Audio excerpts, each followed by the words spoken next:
Welcome back to Beyond the IMO. A few weeks ago, I was the guest speaker for an advisor at a dinner seminar, and we booked on average 78% on both of the nights. And this was a first for me. In fact, I had two firsts that night. My first was that I had never presented for an advisor before. I presented in other ways in marketing and different things, and I've helped with lots of seminars, hundreds over the years, but I've never been the presenter at one. So that was my first. My second first was that I got to meet Satan.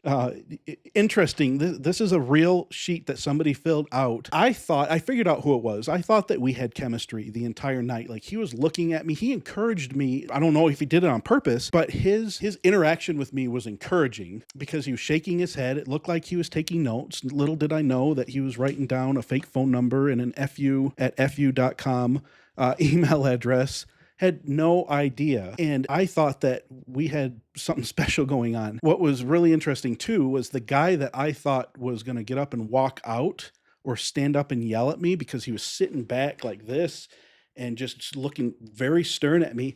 He was the first person to set an appointment. So you can never tell. But like I said, we booked 78% of the room each night. And the following week, that advisor had their first three appointments. And those first three totaled over $30 million in their portfolios. But then the following week, the advisor had 5 appointments. All 5 canceled or were no-shows or they rescheduled. So she had no appointments. And that's just the reality of seminars. That's why I called this the raw truth about seminars, because what I have found in my desire to be as transparent as possible, what I have found is a lot of people who hate a certain program or marketing tool, it's because they're selling a different one and they're not incentivized to sell the program they hate. And the ones that talk about all the good about a certain program, it's because they're incentivized in some way. And that makes sense, right? But I'm marketing agnostic. I have pretty strong opinions on some things that I'm going to share. But when it comes to whether or not you do seminars, I really don't care. Marketing is a tool. Seminars are just a tool. But that might be a surprise to some that listen, because I have come across before as being anti-seminar. So let me explain that. When I first became a marketing consultant in 2010, I told every single advisor that they needed to do seminars. And when they had an objection, and most of the time it was around the cost, when they had an objection, I had an answer for it. I would say, you clearly don't see marketing as an investment. You see it as an expense. I was really good at overcoming those types of objections. I did that for 10 years because that's what I was told to do. When I became the chief marketing officer in 2020, I had several conversations that caused a paradigm shift, and I won't go over those conversations.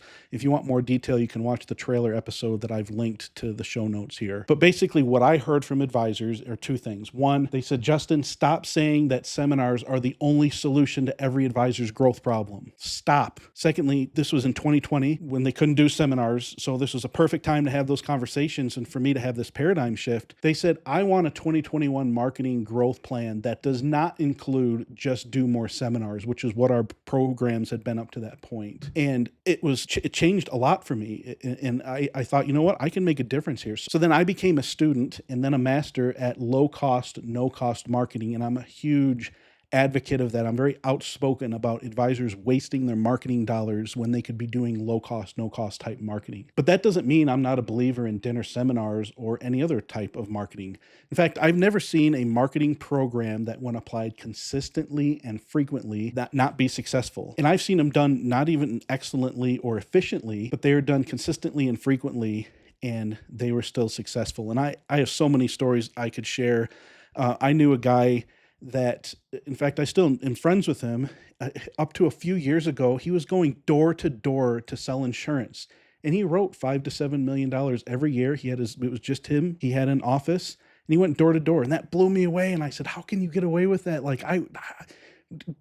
There's got to be something wrong with that." And he said, "They say that the things you should not, stay away from politics, stay away from religion. Those are 2 off-topic subjects." He said, "How many times have you had someone come to your door and tell you about their religion or try to get you to vote a certain way?" He's like, "I just figured if they can get away with it, why not me?" And he was doing that, selling life insurance, selling annuities. And he did it every day consistently and frequently for an hour, and he wrote $5 to $7 million. I know an advisor who did seminars at a pizza buffet, and they say you should never do that, but it was the nicest restaurant in town.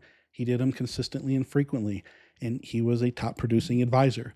I knew another advisor who had this nervous twitch when he spoke in front of people, and I'm not trying to make fun of him, but he did. I mean, he rocked back and forth when he talked, and he practiced his presentation in front of me. He knew he had it, but he said, "I'm just going to do it." And he did them consistently and frequently. His first seminar, he books like 75% of the room, and it just got better from there. And he was a successful advisor. So I've not seen any marketing program that, when done consistently and frequently, not be successful for an advisor. So the question that I get asked a lot is, okay, Justin, if you think some advisors should do dinner seminars and others shouldn't, or a combination of dinner seminars and whatever else, when are dinner seminars a good solution for an advisor's growth needs? And I don't think there's a one size fits all solution across the board answer, but I want to throw a couple of scenarios out there. I tell brand new advisors just starting out in this business, or maybe that have been in the business for less than 3 years, dinner seminars are an excellent way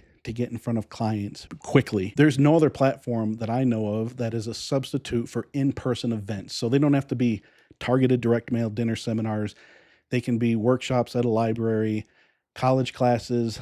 I've seen virtual be successful, but in-person or virtual events, you can present today and get appointments if you do it the right way, and be meeting with people the following week, and maybe in front of $30 million, who knows? So I think a brand new advisor, I mean, you can't depend on referrals or Google reviews, you'd starve. So you have to have clients, you have to have leads. And I believe the quickest way, maybe not the cheapest for sure, but the quickest way is targeted direct mail dinner seminars or in-person events or virtual. I also believe that anytime a seasoned advisor, someone who's been in the business 5, 10, 15, 20 years, if they want to get in front of new clients, seminars a great way to do that, in addition to radio, TV, especially if you're seasoned and you're working your existing clients. But here's the thing. I know too many advisors who are killing it in the industry and only doing seminars, and they would be considered successful, but they don't have an annual review process for every single client. And I'm going to do a completely different video on that. Or they don't have an official referral process, or they don't get Google reviews. And that's another episode I'm going to do about just getting Google reviews, or they don't post on social media. So their only source of leads is dinner seminars. And that's fine. I'm not here to be the marketing police.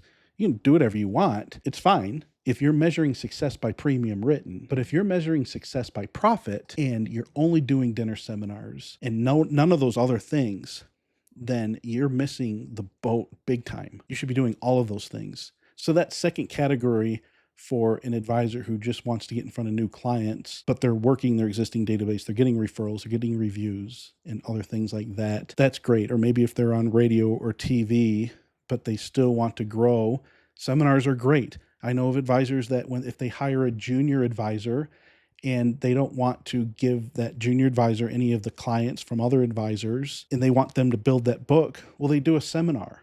And that's a great way for them to get in front of new clients. And a lot of times the senior advisors will take the high net worth clients and let the junior advisor work their way up. That's great. And I'll end with this because I can't say it enough. Consistent and frequent is key. On average, if you do 10 seminars, you'll have 3 really, really good ones. You'll have 3 really bad ones. And then you'll have 4 just average ones. But I've seen it. I've seen it over 16 years. You make money, you write money from doing consistently and frequently any marketing program, but seminars being the topic, you make good money from that. So should you do seminars? Yes. Should seminars be your only source of lead generation? Maybe.